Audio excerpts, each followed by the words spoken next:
E assim, gente, a gente está assim, super empolgado, né, com as coisas assim práticas que a gente está aprendendo aqui hoje, mas a gente vai dar continuidade também com mais uma profissional que também está inserida nesse contexto aqui, que vai trabalhar com a gente nessa parte de enfrentamento à hipertensão arterial. Ela é a nossa educadora física, a Isabela Cristina da Silva Santos. Ela é profissional de educação física na Unidade Básica de Saúde Manuel de Souza Pereira. E a Isabela vai falar para a gente sobre os efeitos da atividade física na prevenção da hipertensão arterial no âmbito individual e coletivo. Então, Isabela, você está com a palavra. Muito obrigada e pode dar andamento aí a sua palestra. Desde já eu agradeço o convite, né, de estar aqui. Quanto mais eu escuto falar sobre a atenção primária em seu contexto completo, mais eu me convenço da importância da equipe multiprofissional dentro desse ambiente, né? A gente iniciou a nossa palestra de hoje com a médica, a doutora Érica, que foi sensacional, trazendo muita dinamicidade para a apresentação. Aí, em seguida, tivemos aí a participação da nutricionista Gilza, que foi muito elogiada por a Islan, Gilza. E agora eu fico até meio sem jeito da continuidade, depois de duas feras dessa que veio falando um pouco sobre a hipertensão arterial, os cuidados e a atenção que precisamos ter com esse paciente, com essa população. Mas eu vou tentar falar de maneira breve, mas de maneira clara, sobre a prática de atividade física / exercício físico nessa população.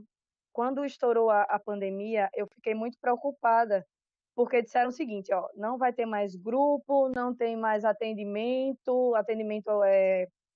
que não seja de urgência, só vamos fazer troca de receita e tal, e eu fiquei pensando, meu Deus, e agora?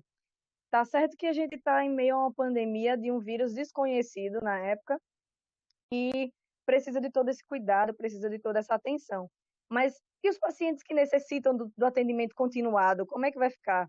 Então, os hipertensos, os diabéticos, as gestantes, que é um grupo de risco, mas que é um grupo que também necessita de uma atenção continuada. Então, essa foi a minha maior preocupação durante o boom da pandemia em março de 2020.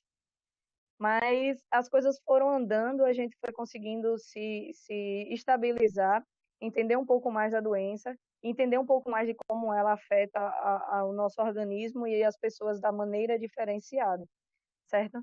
Então, assim, já foi trazido para vocês muita coisa sobre o que é a hipertensão arterial, como que ela afeta o organismo da população e como que ela se manifesta em determinados tipos de população, em algumas pessoas sintomáticas, na maioria assintomática. Então, eu não vou muito me atentar mais a esses critérios, a essas peculiaridades, já que já foi explanado para não ficar algo repetitivo e cansativo para vocês que estão assistindo.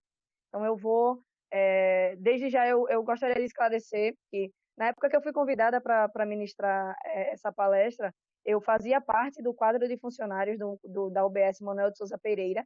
Dentro da minha residência, eu acabei minha especialização agora em março. Então, hoje eu sou mestranda em Educação Física pela Universidade Federal de Sergipe, no contexto de atividade física, saúde e qualidade de vida.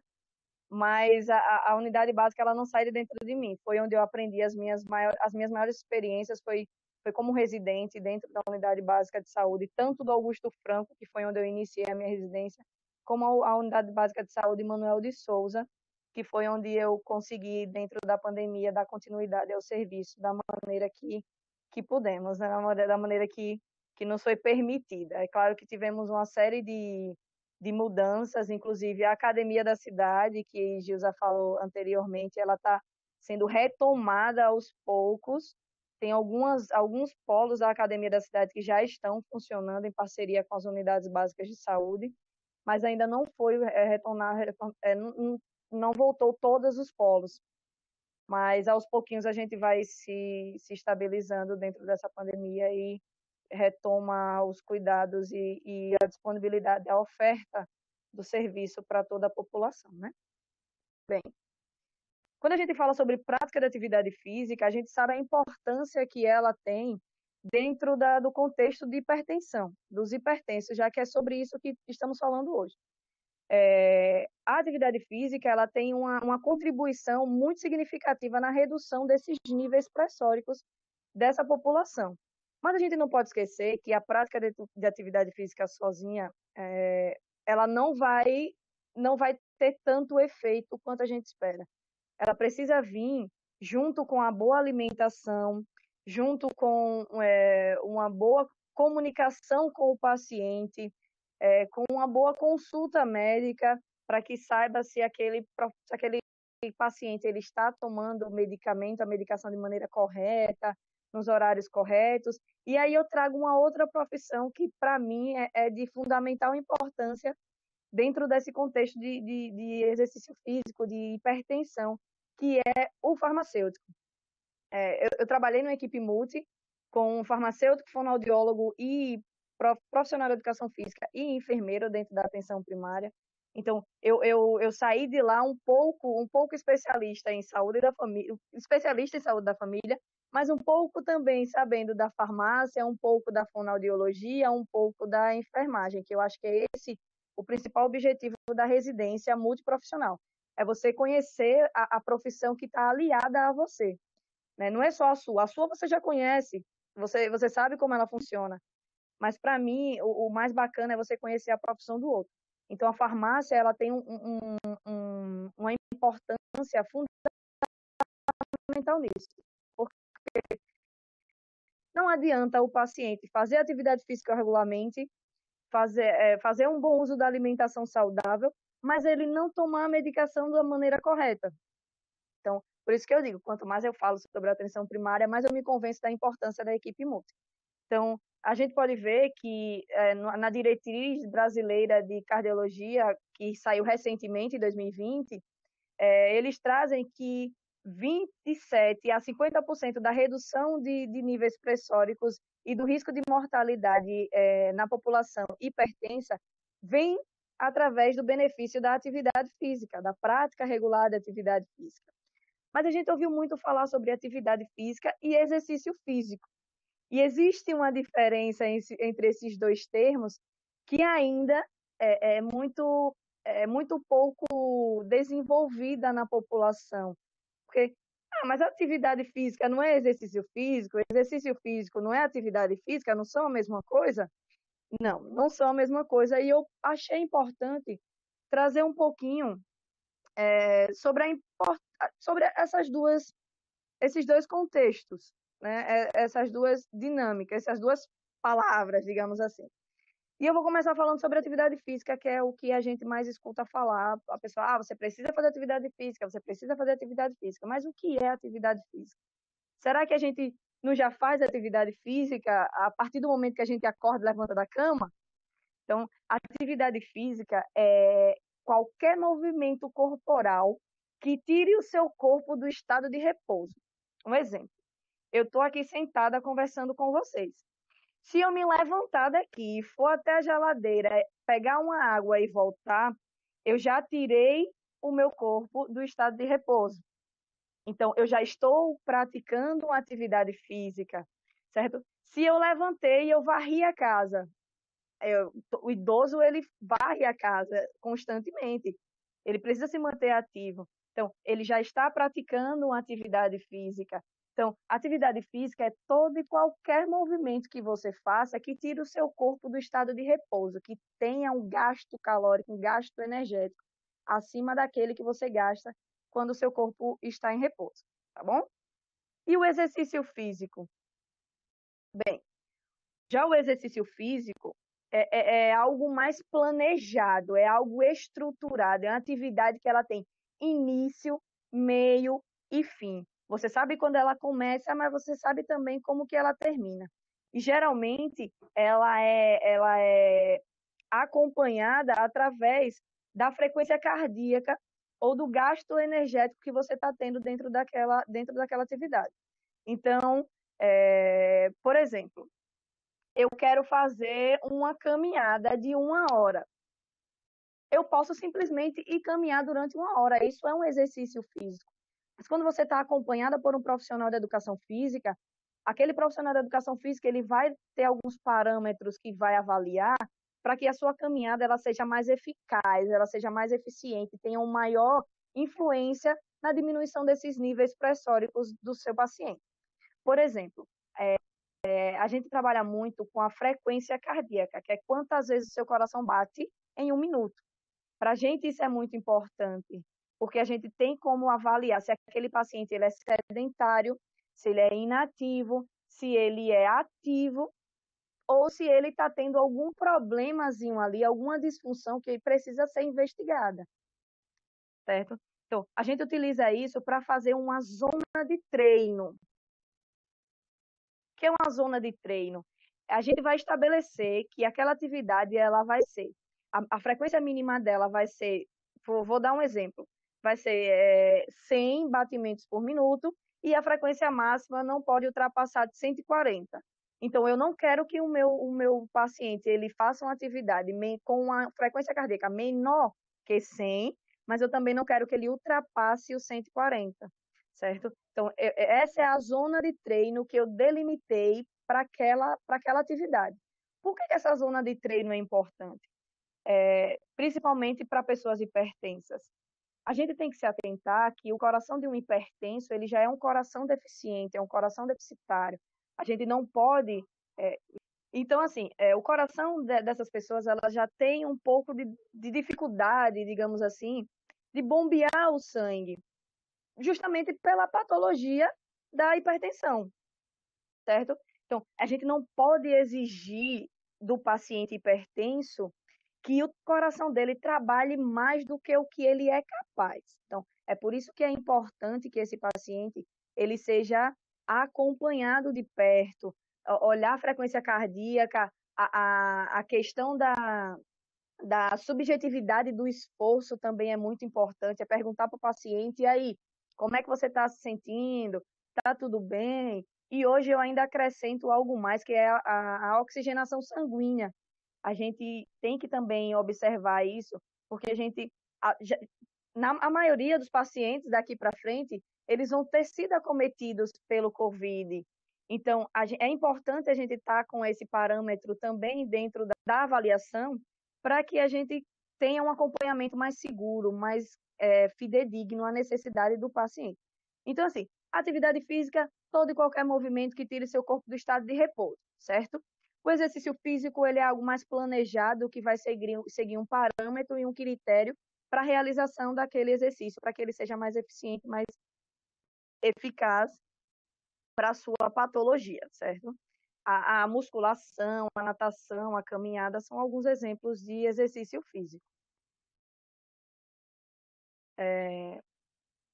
Tá certo. Então, eu falei de exercício físico e falei de atividade física, né? Todo exercício físico, gente, é uma atividade física, tá bom? Todo exercício, ele vai tirar seu corpo do estado de repouso, mas nem toda atividade física é um exercício físico. Então, é por isso a importância da gente focar no exercício físico para a manutenção dos níveis pressóricos dos pacientes, tá? Antes de falar um pouco mais sobre a atividade, a doutora Érica falou algo que eu achei bastante importante. É o cuidado com a chegada do paciente ao consultório médico. Não adianta a gente chegar e dizer, o paciente é hipertenso, chega, manda para a atividade física, que ele precisa fazer atividade física para diminuir esses níveis. A gente precisa fazer uma anamnese bem cuidadosa com relação a esse paciente. Como que é o dia a dia dele? Como que é a casa dele? Ele tem tem condições de se alimentar adequadamente? Aquele paciente, ele tem alguma outra patologia que dificulte a utilização daquele medicamento no horário determinado? Será que esse paciente, ele é adepto à medicação?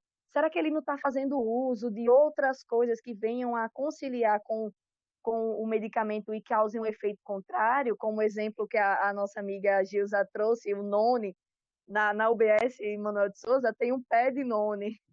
Então, quando eu cheguei lá, eu me assustei, porque é uma utilização, é algo que comumente o pessoal utiliza, é a medicação natural, né, digamos assim.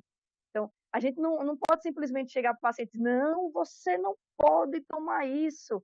A gente precisa dizer para ele por que é que ele não pode tomar. A minha avó, que faleceu, infelizmente, no ano passado, através do Covid, ela fazia muito uso do noni. E ela chegou a ser hospitalizada por causa do noni, da interação do noni em seu critério de pressão. E assim, se a gente não tiver um contato direto com esse paciente, se a gente não estabelecer esse convívio, fazer com que eles confiem na gente, a gente não vai conseguir fazer com que eles sigam aquilo que a gente está falando. Então, esse cuidado com a chegada do paciente na unidade básica de saúde, ele é primordial, porque ou o paciente é bem atendido e ele vai ficar freguês da unidade básica dos seus profissionais, ou ele vai sair dali aterrorizado e ele nunca mais volta naquele ambiente. E eu digo isso por experiência própria. O Manuel de Souza, ele é uma UBS não SUS dependente, ele não é uma UBS onde a gente tem a maior população de SUS dependência. As pessoas da localização, elas têm um fator econômico um pouco mais elevado. Só que aí veio a pandemia e muita gente perdeu o plano de saúde, não tiveram condições de continuar com o plano de saúde e se viram obrigados a utilizar a unidade básica. Então, assim, eles já chegam lá com raiva. Eu acho que, não sei o que acontece, mas eles já chegam lá como se eu estou tendo que vir para isso aqui, porque infelizmente eu perdi meu plano. Então, se você atender ele com a mesma ignorância que eles chegam, eles vão ter razão, certo? Eles vão ter razão naquilo que eles falam. Mas o que eu mais ouvi foi: caramba, o SUS não é aquilo que eu pensava. O SUS é maravilhoso, certo? Eu tenho um profissional de educação física. Para que um profissional de educação física está numa unidade básica de saúde? O que eu mais ouvi durante a minha trajetória foi isso. Você, oxe, mas para quê? Né? Então, eles não entendem a importância de cada profissão ali, eles só entendem a importância do médico e do enfermeiro. O médico e o enfermeiro, eles estão estabilizados. Então, se o médico não disser assim, ó, fulaninha, você precisa fazer atividade física, viu? Provavelmente esse paciente não vai procurar um profissional da atividade física, não vai procurar, porque o meu médico não disse. Então, ontem eu ouvi de uma enfermeira o seguinte: eu estou com uma hérnia de disco, de um profissional. Eu estou com uma hérnia de disco. Eu disse: você já pensou em começar a prática da atividade física para aliviar suas dores? Não, Deus me livre. Meu ortopedista disse que, em hipótese alguma, eu posso fazer isso. Na hora, eu baixei a cabeça, silenciei, porque eu sei que não vai adiantar eu tentar argumentar com essa pessoa a importância da prática da atividade física. Que quando eu falo de atividade física, eu falo de exercício físico, eu não estou falando só da prática de impacto. Existem outros meios que esse paciente pode e deve realizar, como, por exemplo, a prática de atividade aquática, que é uma prática que não tem impacto sobre as articulações e, quando tem, é mínimo, certo? Que vai aliviar. Mas não vai adiantar, porque o médico lá disse que ela não podia. Então, se um profissional de saúde tem essa mentalidade, agora você imagine um senhorzinho, uma senhorinha, que a vida toda foi ditada que o médico é soberano, que o médico sabe, é ele quem vai saber da sua saúde melhor do que ninguém.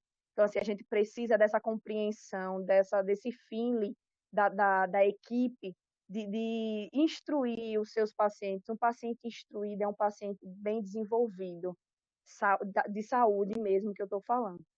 Então, assim, no que diz a hipertensão, isso não é diferente. A gente precisa estar o tempo todo dizendo ao paciente que é importante você fazer exercício, procure um profissional. Aqui tem o NASF, se não tiver, tem uma academia próxima, dá o contato de algum profissional da educação física, porque infelizmente a gente tem muito pouco profissional da educação física na rede. Estou dizendo muito pouco para não dizer inexistente. A gente tem os profissionais a academia da cidade, da academia da saúde, como é vista como um todo.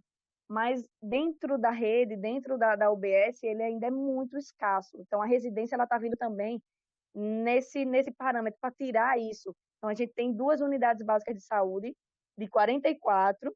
Nós temos 2 unidades básicas de saúde hoje que têm residentes de educação física, tem profissionais de educação física, que é o Manuel de Souza Pereira, e o Anália, que é no Sol Nascente, e o Anália Pina, que a localização da Anália Pina, eu não sei se é Bugio, se é Santos Dumont, se é... Santos Dumont, Isabela. Pronto. É porque quando você bota no Maps, dá Santos Dumont.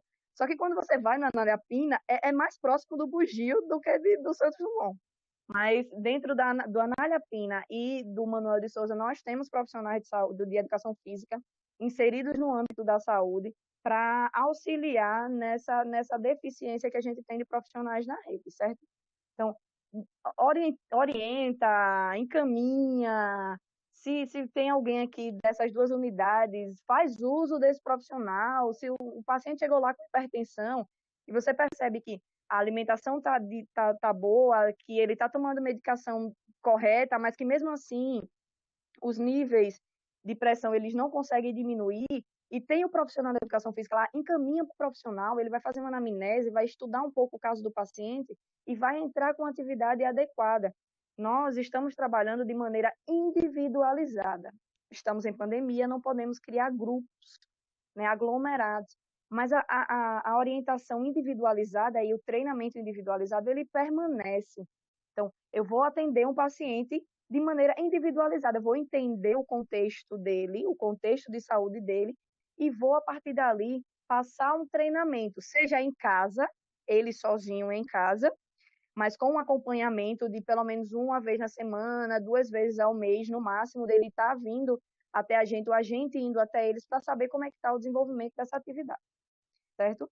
Ou ele vai fazer atividade comigo lá na UBS, comigo ou com qualquer outro profissional de educação física dentro da UBS. A gente geralmente tem espaço dentro da UBS ou fora da UBS para fazer esse trabalho. Então, assim, não deixem de encaminhar. É um pedido profissional, de uma profissional que já sofreu muito com isso dentro da unidade. Encaminhe os seus pacientes para o profissional da educação física. Eles são competentes, eles vão saber atender o seu paciente. Vocês vão ver como que o trabalho multi com atendimento integrado vai melhorar a saúde desse paciente, certo? Então, a gente já sabe dos benefícios adicionais que podem ser obtidos através do exercício físico estruturado, né? Sendo realizado ele de forma aeróbica ou resistida, que aí vem uma outra coisa que os profissionais ainda não se adaptaram, não se adequaram. Um paciente hipertenso, ele pode sim e deve realizar uma atividade resistida, que é uma atividade com acréscimo de peso ou de isometria, ou até do uso do seu próprio corpo para a realização de algumas atividades existidas, não somente a caminhada. A caminhada, ela é sim fundamental e ela é importante, mas uma caminhada aliada à atividade física resistida, ela é completa. Então, eu não vou olhar o paciente só como um paciente hipertenso, eu vou olhar como um paciente que necessita de um cuidado integral, certo? De outros viés da educação física, de outros viés do exercício físico, para que melhore a sua condição. Mas o que é a atividade física aeróbica? Gente, aí era um gifzinho, o rapaz está correndo aí, eu gosto bastante da utilização desses critérios para dinamizar a nossa palestra, já que eu fico aqui falando, se deixar eu falo o dia todo. Mas o que é a atividade física aeróbica, né? É um exercício no qual o oxigênio funciona como fonte de energia dos substratos que produzirão energia transportadora para o músculo em atividade, certo? São exercícios geralmente de longa duração, contínuos, de baixa ou moderada intensidade, certo? Ele pode ser prolongados. Quando eu digo prolongado, é uma atividade de no mínimo 30 minutos de duração, de maneira contínua. Então, eu vou pegar aquele paciente, eu vou levar ele para uma caminhada durante 30 minutos, uma intensidade baixa ou moderada, vai depender do paciente. Lembrando que não existe receita de bolo, certo? Principalmente na atividade física. Não existe uma atividade que vai ser igual para todos os pacientes. Não, eu vou ter que estudar o paciente e eu vou adequar a minha atividade com a necessidade daquele paciente. Vai ver um paciente hipertenso, ele não consiga realizar os 30 minutos de atividade contínua, só consegue 15. E por causa disso, ele vai deixar de fazer atividade? De jeito nenhum. Ele vai fazer os 15 minutos, porque na outra semana ele vai aumentar para 16, na outra ele vai aumentar para 18, que depois ele vai aumentar para 20 e até chegar aos 30. Então, eu só consigo fazer 10 minutos de atividade. Bacana, parabéns, muito bom, certo? A gente precisa incentivar os nossos pacientes a essa prática. Porque quando a gente diz, vai ter que fazer 30 minutos, 50 minutos de atividade, a gente estipula um tempo mínimo, que é de 50 minutos, e às vezes o paciente ele não consegue fazer aquilo, e ele se desestimula, e ele para de fazer, certo? Então, assim, a atividade aeróbica, ela é importantíssima, e é uma das mais utilizadas pelos idosos, principalmente, porque idoso, ele tem uma necessidade de se movimentar. É difícil, muito difícil você ver um idoso que passa o dia todo sentado numa cadeira de balanço assistindo televisão ou ouvindo rádio. É extremamente difícil. Então, a gente precisa trazer essa dinâmica, né? Mostrar que ele é capaz, porque uma das coisas também que o idoso... eu falo de idoso porque a maioria dos nossos pacientes hipertensos na unidade básica de saúde, eles são idosos. São aqueles fiéis, né, que estão lá de 3 em 3 meses para fazer a troca de receita, que estão lá mensalmente para fazer a consulta médica. Então, é por isso que eu estou me atendo mais a idoso, não deixando os mais jovens de fora, claro. Mas eles, a gente tem uma dificuldade maior e tem um contato também maior, certo? Então, a gente precisa trazer para esse paciente que ele pode, que ele consegue, certo? Que não é porque ele está com a idade maior do que a nossa, que ele não é capaz. Muitas vezes, o idoso ele se sente incapaz. E isso prejudica em todos os níveis da sua saúde, seja na pressão arterial, seja na questão seja nos níveis glicêmicos, seja na questão mental, que é extremamente importante, que a gente está tendo grandes problemas na atualidade.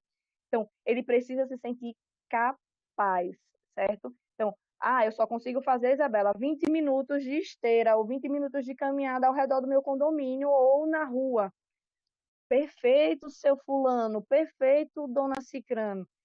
Muito bom. Aí amanhã, tente ver se você consegue fazer 21. Aí ele consegue, ele vai chegar para mim com feedback. Caramba, e não é que eu consegui? Né? Se a senhora não tivesse me dito, eu não teria conseguido. Então, assim, é o estímulo da atividade. Mas não é só atividade física aeróbica, certo? O exercício físico aeróbico, o exercício físico resistido, ele também é muito importante, tanto para a saúde dos ossos, como para a saúde do coração, certo? Então, é um treinamento de contra-resistência. O que é um treinamento de contra-resistência? Vai ter alguma coisa ali que eu vou precisar fazer uma resistência contrária, uma força contrária, certo? Então, no agachamento, aí também seria outro GIF, certo? No agachamento, a gravidade, ela vai me empurrar para baixo. E eu vou precisar fazer uma força contrária para que eu vá para cima. Isso eu estou falando sem nenhum acréscimo de carga, certo? Porque é uma outra coisa que dizem, mas eu não tenho esse negocinho aí que essa moça está usando, esse ferro e essas anilhas, eu não tenho. Não tem problema. Você faz sem ela mesmo, só agacha. Certo? Eu não tenho caneleira.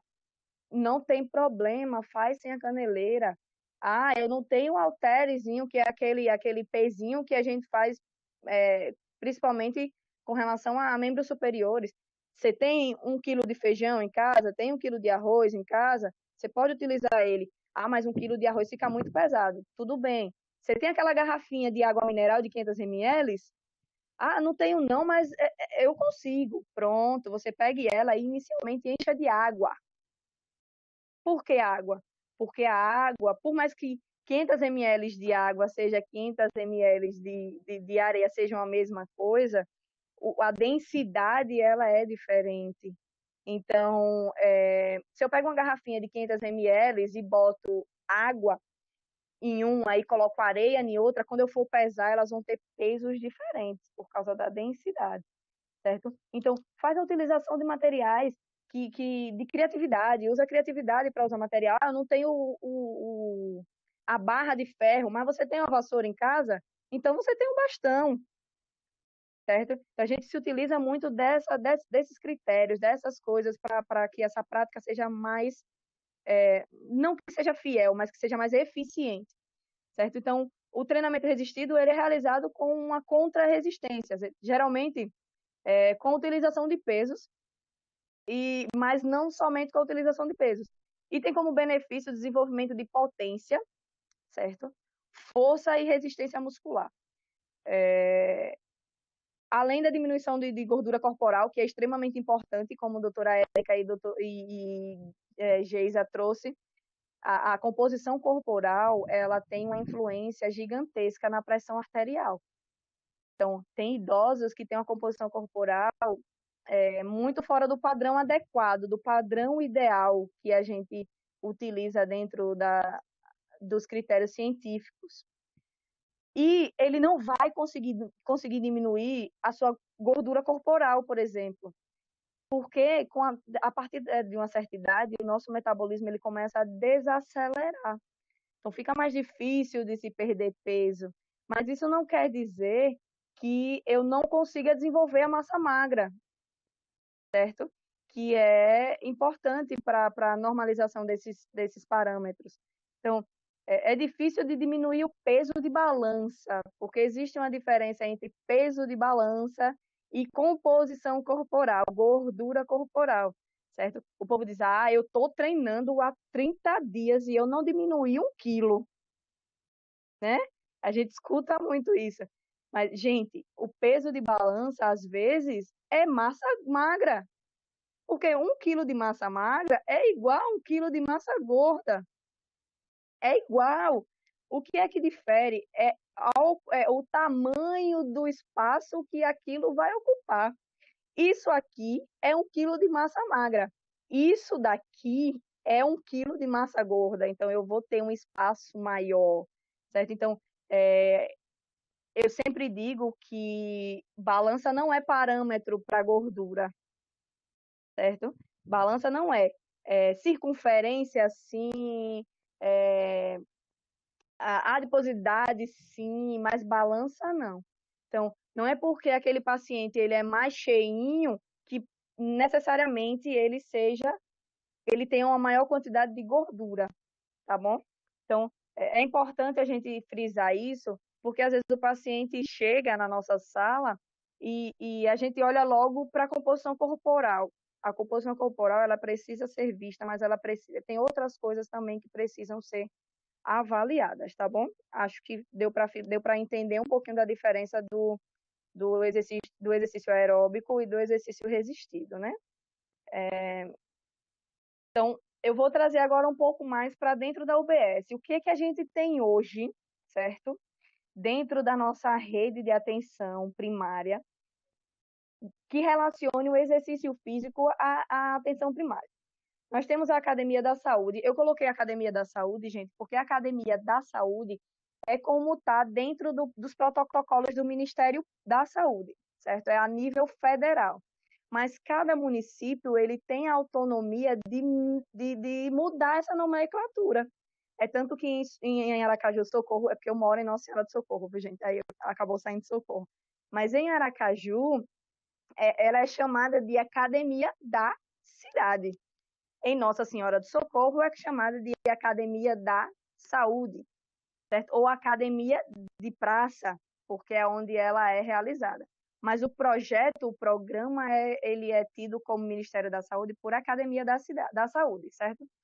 Então, quando eu falo de Academia da Saúde, eu tenho que lembrar uma coisa, não são todas as UBSs que têm um polo próximo, infelizmente.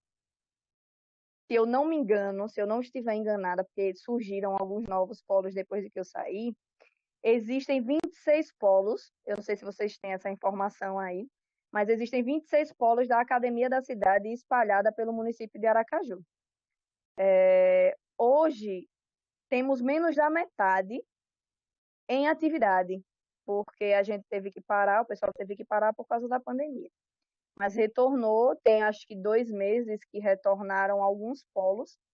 Então, infelizmente, o ideal seria a cada UBS ter um polo da academia da cidade. Por que eu digo assim? Porque, por exemplo, a Unidade Básica de Saúde Manuel de Souza Pereira, ela abrange um território gigantesco. Vocês não têm noção do quanto o território é grande. Que a gente tem muita dificuldade de saber até o que é São Cristóvão, o que é Aracaju. Né? Tem gente, eu não sei se vocês conhecem, mas ali, a rotatóriazinha do condomínio, deixa eu lembrar, Vitória, se eu não me engano, é um condomínio que faz a divisória entre São Cristóvão e Aracaju. Aquele condomínio, teoricamente, ele é da Unidade Básica Manuel de Souza. Então, assim, vocês acham que quem mora lá perto de São Cristóvão tem condições de ir lá para o Sol Nascente, para o Santa Lúcia, fazer atividade física na academia da cidade? Não tem, gente, é muito distante. É muito distante. Então, assim, a gente tem o polo da academia da cidade no Sol Nascente, no Santa Lúcia, mas ele infelizmente não consegue abranger toda a população daquela localidade, daquela UBS. Então, o ideal, a gente está falando de ideal, né, hoje. Então, o ideal seria que tivesse em cada UBS próximo tivesse uma unidade básica de saúde. Mas temos também o NASF. Infelizmente, recentemente, foi retirado do NASF o profissional da educação física, o que me dói muito, mas o Ministério da Saúde deixou em aberto para o município escolher qual das profissões ele queria dentro do seu NASF. Eu estou falando bem de maneira menos técnica, né, para que a gente otimize nosso tempo. Mas o profissional da educação física, ele foi retirado do quadro do NASF. Mas o NASF, ele é fundamental. Fundamental. Porque, infelizmente, ele dentro da UBS, nem sempre a gente tem tempo. E eu falo tempo mesmo. Tempo de trabalhar de maneira multi. Porque é muito usuário, é muita gente que vai todos os dias para a UBS, certo? Atrás de atendimento. E nem sempre essa pessoa ela tem a disponibilidade de ficar mais tempo dentro da UBS para ter um atendimento multi, né? E para vocês terem uma noção, recentemente, mesmo em pandemia, os médicos de lá do Manuel de Souza estavam atendendo em média 20 pacientes por dia. Gente, é muita coisa. Imagine 20 pacientes por dia dentro de uma UBS onde tem 3 médicos. Assim, concomitantemente, né? Os 3 estão atendendo ao mesmo tempo. Então, infelizmente, não tem condições, ele não tem condições do serviço ser da maneira que deveria. Né? Porque ou você deixa alguns pacientes sem atender, para atender da maneira que deveria ser atendido, ou você otimiza o seu tempo para fazer com que todo aquele paciente seja atendido naquele dia.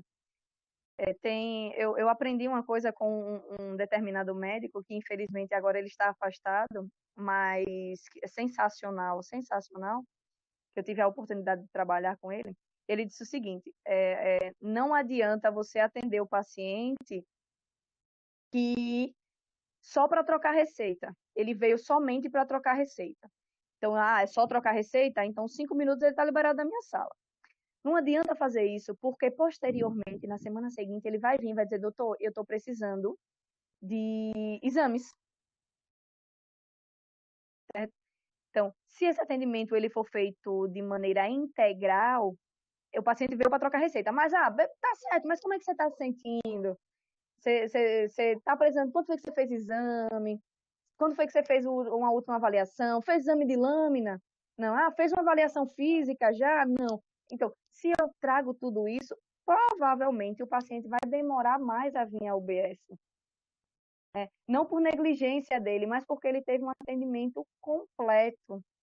Então, a gente diminui a quantidade de gente vindo e otimiza os atendimentos para mais pessoas também.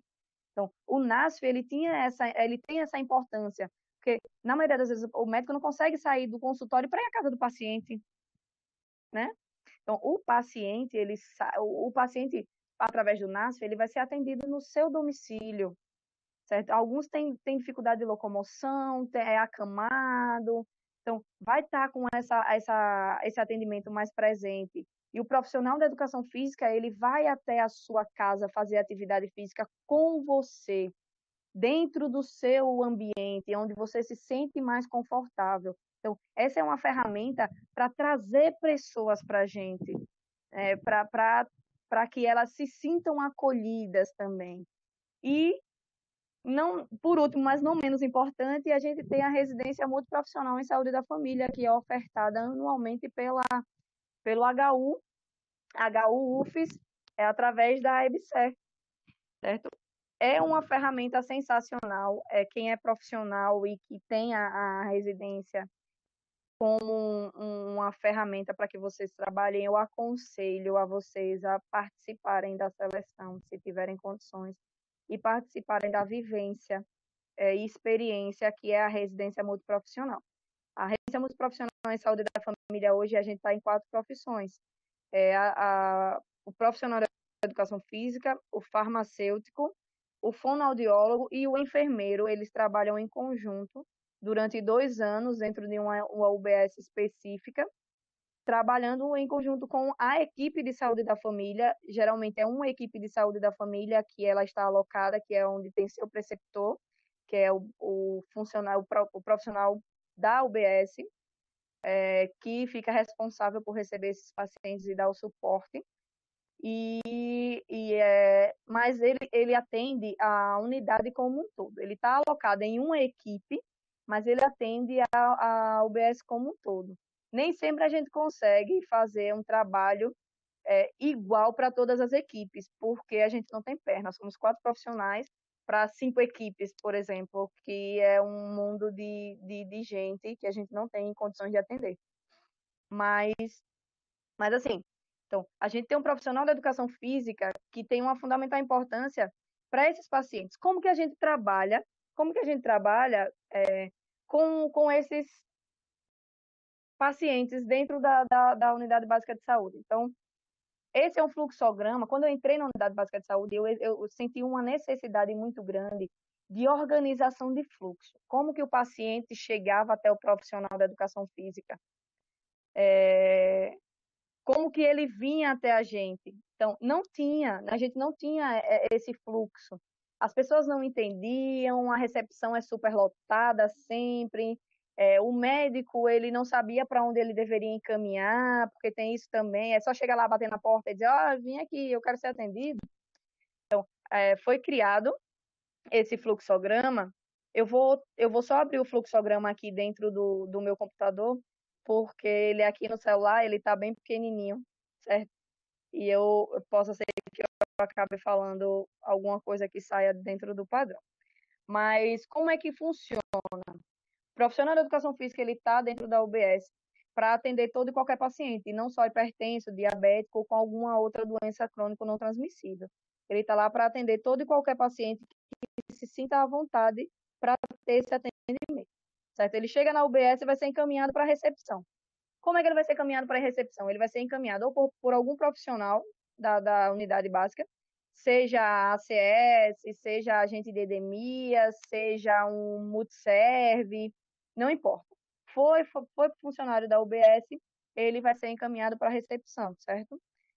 Ou por livre demanda. O paciente chegou lá na recepção, por livre e espontânea vontade, e disse, eu quero ser atendido pelo profissional da educação física.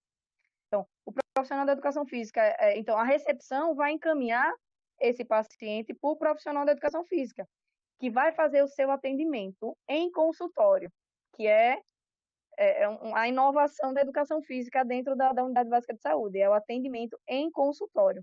Então, o paciente ele vai chegar e a gente vai identificar, tá, o senhor é hipertenso, a senhora é hipertensa, como é que a gente pode ajudar você? Vamos fazer uma anamnese. Há quanto tempo?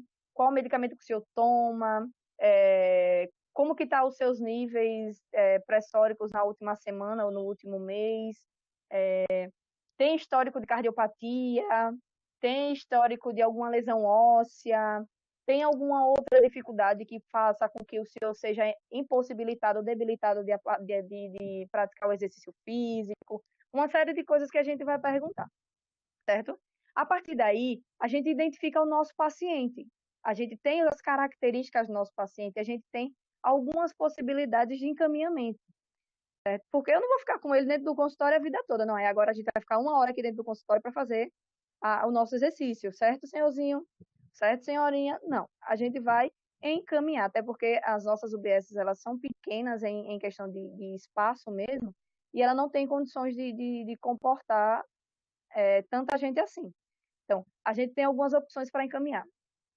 A Academia da Cidade, como eu já falei, um grupo de atividade física, que esse é a grande sacada da educação física dentro da unidade básica de saúde, é essa criação de grupos, porque esses grupos, eles geralmente são para pessoas que portam alguma doença crônica não transmissível. Hipertensão, diabetes, a gente fala de hipertensão e diabetes porque são as que estão mais ali ligadinhas, né? Ele é hipertenso, então eu vou pegar esse paciente e vou encaminhar ele para o grupo de atividade física, que geralmente ele gira em torno de 3 vezes por semana em um espaço determinado durante um tempo determinado. No Augusto Franco a gente conseguiu criar um grupo chamado Grupo Vida Ativa, que a gente estava com quase 100 participantes. Eram 100 pessoas dentro de um espaço. A gente utilizava o espaço do CRAS, que são as nossas parcerias, são os parceiros que a gente tem que fazer uso, né? Então, a gente utilizava o espaço do CRAS para a realização dessas atividades. E lá, geralmente, 90% da população era idoso e hipertenso, certo? Mas não, esse grupo ele não é só focado na atividade física. A gente trazia 1 vez por mês algumas outras profissões para falar um pouco sobre a importância de cada uma delas para esse público, né? Então, a farmácia vinha falando sobre o uso da cultura tradicional, que é os chás, né? O chá de hibisco, porque pense numa população para gostar de chá. Minha mãe mesma diz assim, esse chá é bom para tudo, né? Esse daqui é bom para tudo. Tudo o quê? Né? Então, a gente trazia eles para falar um pouco, porque a gente sabe da interação desses chás com a medicação, com o medicamento daquele paciente, principalmente no caso da hipertensão, né? Então, a gente tinha esse cuidado de trazia também a fono para falar um pouco sobre equilíbrio, sobre saúde auditiva, a importância de se manter em dia com a saúde auditiva, e não menos importante, mas que estava ali o tempo todo, é a enfermagem. A gente fazia 1 vez por mês a aferição de pressão arterial, de glicemia, dava uma olhada na caderneta do idoso, do hipertenso, para saber como era que estava, se ele estava realmente se cuidando, se ele estava realmente tomando a medicação, fazendo o controle, como que estava a pressão dele. No dia que a pressão dele dava muito alta, ele geralmente a gente tirava um dia na semana para fazer isso, para fazer a aferição da pressão arterial, mas a gente trabalhava também muito, como era um grupo muito grande, a gente trabalhava com a percepção subjetiva do paciente.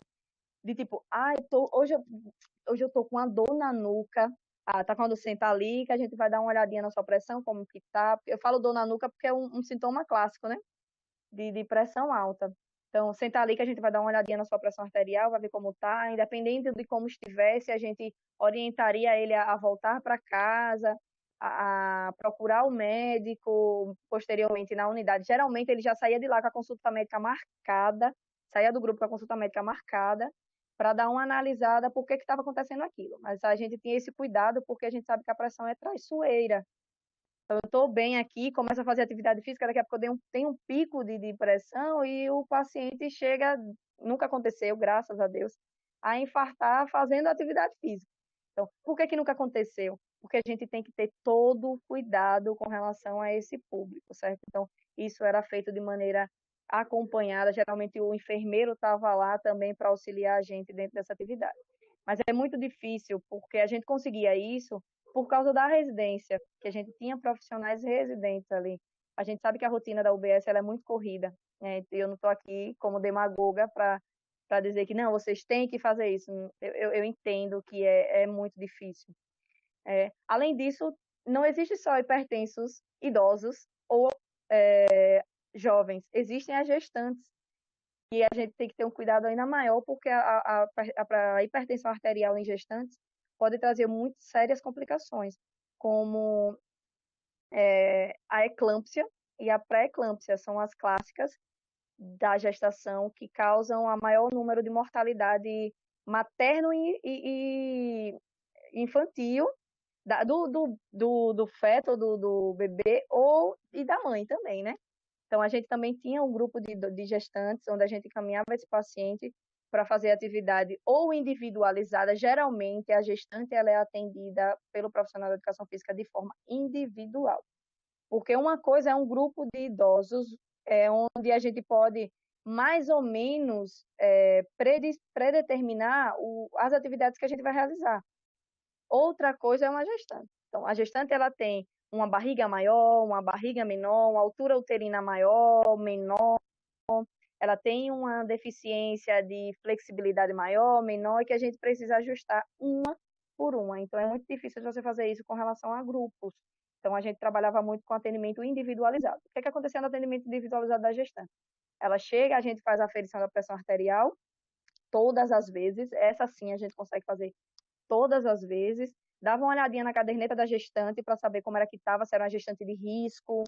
Sendo uma gestante de risco, aí a gente teria um pouco mais de cautela, a gente ia fazer alguns exames para dar continuidade à atividade, para que isso não viesse a interferir na sua gestação.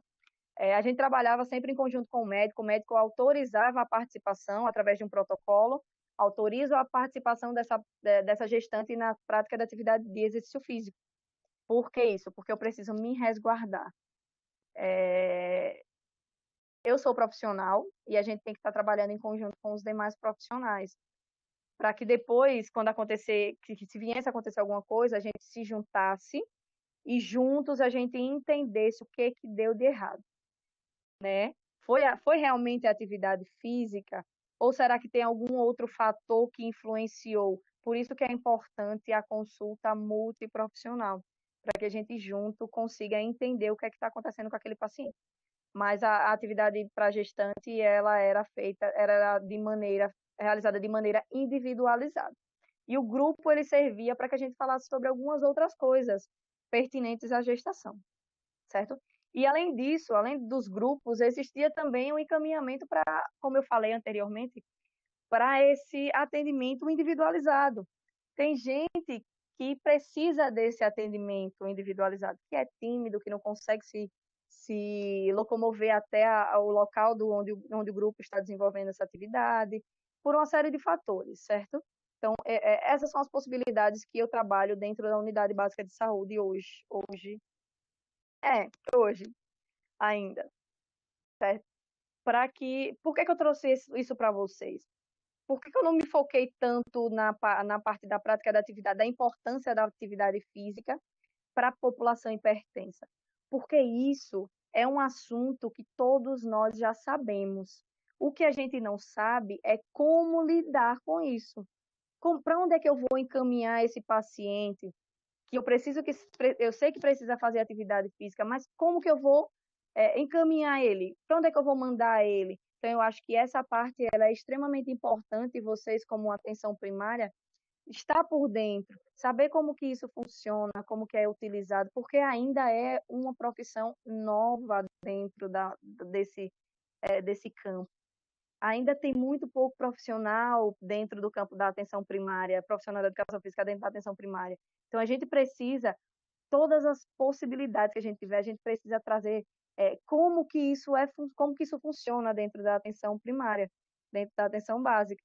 Como que funciona dentro de uma UBS, como que isso vai ser realizado. Então, eu achei importante trazer isso para vocês, certo? Além disso, a gente tem alguns outros viés, que eu acabei falando durante a apresentação, que é o exercício físico em grupo, é extremamente importante, mas também o atendimento individualizado ambulatorial, que é algo novo, mas vocês não têm ideia do quanto que a gente consegue colher. Vocês têm ideia, assim, porque dentro da anamnese de vocês, vocês conseguem colher muita informação para dentro para a profissão de vocês. E a gente também. Então, assim, a gente consegue saber se aquele paciente realmente ele está apto a realizar atividade física, se teria alguma outra dificuldade. Então, é dentro do consultório que a gente cria o vínculo com o paciente, principalmente aquele paciente que está lá dentro da UBS, é lá dentro do consultório, certo? Aí, através disso, a gente tem atendimento domiciliar, que é quando a gente sai da UBS, é o extra portas, né? Sair das portas da unidade para ir até o paciente. Então, a gente vai até a casa dele, faz a utilização do espaço dele, do conforto dele, né? Onde ele se sente à vontade. E também os exercícios físicos individualizados dentro da UBS, que é outra sacada, porque às vezes, eu moro numa casa pequenininha, não tem área, não tem espaço, mas eu quero muito fazer. Você quer muito fazer? Então a gente marca uma hora, marca um dia, a senhora vem aqui, o senhor vem aqui para fazer atividade com a gente aqui dentro da UBS, onde a gente tem esse espaço disponibilizado. Então, assim, pessoal, eu quis trazer um pouco para vocês do que a gente tem hoje da atividade física dentro da atenção primária, seja para pacientes hipertensos, seja para outro tipo de paciente, certo? A gente sabe a importância da atividade física, não só na saúde da pressão arterial do hipertenso, mas como de toda a população. A gente está passando por uma fase bastante complicada, onde as coisas virtuais, né, elas estão no auge. Como eu disse, eu ainda estou tendo muita dificuldade com relação a isso, mas eu estou tendo que me adaptar. Então, vai ter pacientes que eu vou fazer aula sim, online. Eu vou falar com o filho, se for um idoso, eu vou falar com o filho, com a filha, tem como não você colocar uma câmera, ficar ali do lado e tal, e eu falando com ele, ou se for mais novo, a gente vai ter essa interação virtual, eu não vou ter o contato, o topar no paciente para dizer, você está sentindo aqui, você está sentindo ali, mas eu vou perguntar para ele, onde é que você está sentindo? Qual musculatura você está sentindo na realização dessa atividade? Ele vai me dizer onde está sentindo. A partir daí, eu sei se ele está fazendo a atividade certa ou não. Então, eu sei como fazer os ajustes. Então, eu estou me adaptando também a essa nova tecnologia, que não é uma nova tecnologia, né? Mas é um novo modo de se trabalhar. Então, que é uma ferramenta muito boa, que eu tenho certeza que tem nos ajudado muito durante esse período de pandemia, de isolamento social, mas que a gente ainda precisa desse contato com o paciente, esse contato ambulatorial, para que eles confiem na gente, confiem que esse profissional vai desenvolver um bom serviço, mesmo que ele seja online, mesmo que ele seja à distância. Então, eu trouxe para vocês aqui um pouco das estratégias que a gente tem utilizado para a diminuição dessas patologias, dessas doenças crônicas não transmissíveis. A gente vê o tempo todo na televisão, quem tem Instagram, WhatsApp, Facebook, falando sobre a importância da prática da atividade física. Recentemente saiu uma nota pelo Conselho Federal de Educação Física de um projeto meu, em parceria com o profissional da Educação Física da EBC, Islam, que é a reabilitação de pacientes pós-Covid. É a importância da prática da atividade física, do exercício físico após a infecção do Covid, para que as sequelas que essa doença tem deixado, elas sejam minimizadas. Então, é um projeto inovador que, com fé em Deus, já vai chegar nas UBSs. Ultimamente, a gente tá fechado somente com profissionais da EBSER, profissionais do HU Aracaju, por causa de uma questão de disponibilidade de espaço, de cuidado, porque esse paciente ele precisa estar em contato com o profissional, porque tem algumas coisas que a gente precisa estar avaliando durante a atividade, que é a oximetria, a frequência cardíaca. Então, esse paciente ele precisa ser visto um pouco mais de perto. Então, agora a gente está trabalhando apenas com os funcionários da EBSER, mas se vocês tiverem alguma curiosidade para saber como que esse projeto funciona, eu estou deixando o meu contato de WhatsApp e estou deixando também o meu e-mail. Não tenho conta profissional de Instagram, eu ainda preciso trabalhar um pouco em cima disso, porque eu acho que é uma exposição muito grande que a gente precisa ter muito cuidado e que requer um tempo muito grande para essas ferramentas. Mas aos poucos eu vou me adaptando, me ajustando, mas estão aí o meu e-mail e o meu contato de WhatsApp para quem quiser saber um pouquinho mais, quem quiser conversar um pouquinho mais sobre como que o profissional da educação física ele pode ser inserido dentro da sua unidade, certo? Ou seja para paciente pós-Covid, seja para pacientes hipertensos, seja para pacientes diabéticos, seja para gestante, que hoje a gente já tem essa consciência da importância da prática da atividade física durante a gestação, antes da gestação, durante da gestação e o pós-gestacional também.